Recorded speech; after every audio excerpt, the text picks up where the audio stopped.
See this?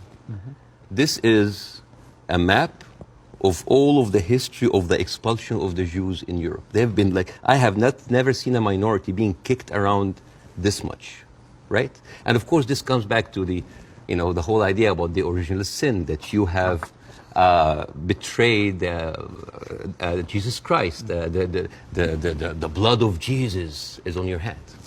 And then comes the 11th century. At that time, Jewish people were not allowed to own land. They were just peasants. Even some of the professions they were not even allowed to participate in. But they were allowed to do one thing, usury, money lending, because it was prohibited by the Catholic Church to engage into that. So what happens when you work in money? You get richer, right?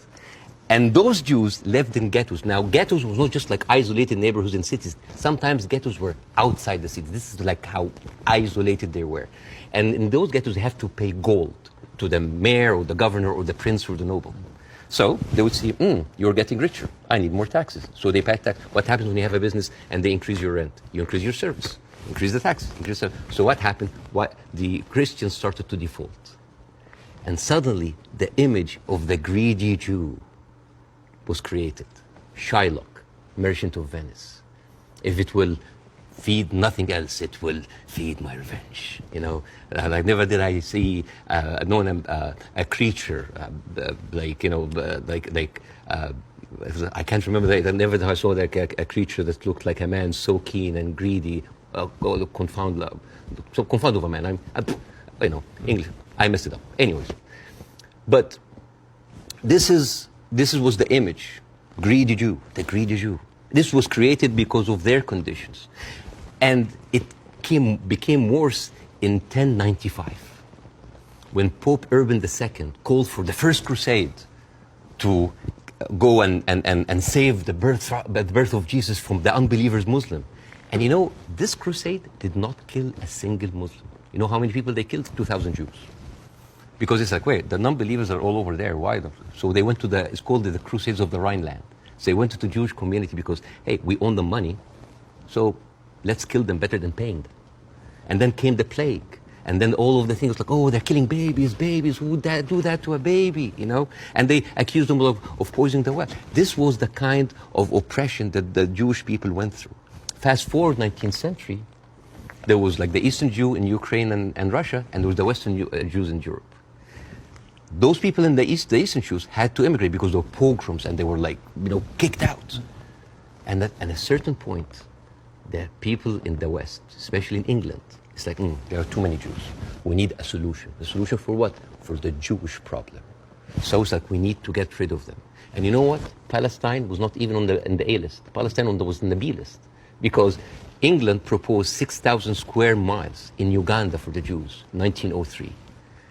And the reason why Palestine was not on the list, that it was objected by a lot of rabbis that said, like, it's a promised land, but only when the Messiah comes. But there were other options, Argentina, South Africa, Uganda, Madagascar. And eventually, they said, all right, let's do Palestine. So they went to Palestine in 1914. There was 700,000 people living in Palestine, 3% were Jewish. 1917, Balfour Declaration. Arthur Balfour, he called the Jewish people in England that they are alien and hostile race. And the thing is, the only Jewish member of the parliament, of the English parliament, Lord Montagu, he objects, like, these are British citizens, we should not kick them out. So they pushed him, but it was not going fast enough. Came the Nazis. And then it was not about the solution anymore. It was the end losing, the final solution by Hitler, because he needed an answer for the Jewish question, the Judefrage. And then, as you see, the Holocaust happened, the most orchestrated, industrialized, horrible genocide in our modern time. 6 million Jews died. So it accelerated, and they went. First of all, they left East Europe, and they went to West Europe, and they went to America, and they were turned down, and they were pushed towards Palestine. So by 1948, right before the declaration of the State of Israel, there were 2 million people living there. Only 30% of them was Jews. So the whole idea of like a land without a people to a people without a land was a marketing thing. They were already Palestinians.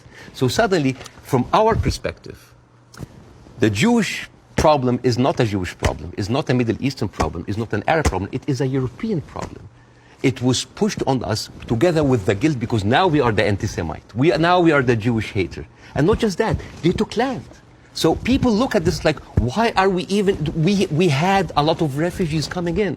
And during that, there was a lot of, as you know, Zionist militia, the Aragon, the Haganah, all of these people were killing Palestinians. The famous massacre of Deir Yassin.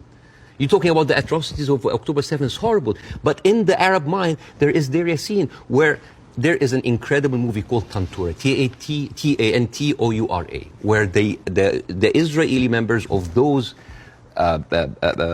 militias, they talk about the atrocities that they did, including opening up the pregnant women's bellies and having bets if the boy inside is a boy or a girl. It is one of the most horrific, and they talk about it, some talk about with regret, and some talk about with pleasure.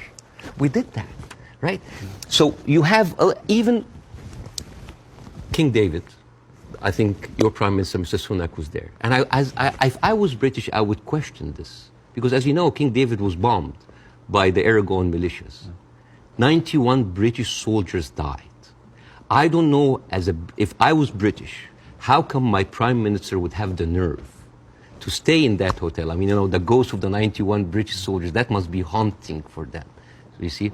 So when you see all of that, and you see that suddenly, overnight, 1948, there were 1.5 million Palestinians, half of them, 3/4 of them were overnight pushed into refugees. Yeah. And this is why it's called the Nakba, the catastrophe. So now we have all of this building up into the minds. And suddenly this was like a conflict, a hate, a problem that we didn't have to do anything with. This was basically pushed on us by the Europeans.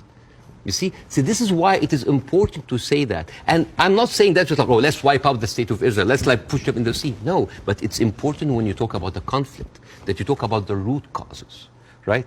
No, there was like a vibrant Palestinian culture happening over there. And right now they are erasing this culture. Suddenly I'm thinking of like Israeli feta cheese. Israeli hummus. Oh, that's an insult. Israeli hummus. Come on. I mean, take the land, but leave the hummus, man. I mean, come on. I mean, that's not fair. You are someone who's always spoken against culture, cancel culture. Right now, a whole culture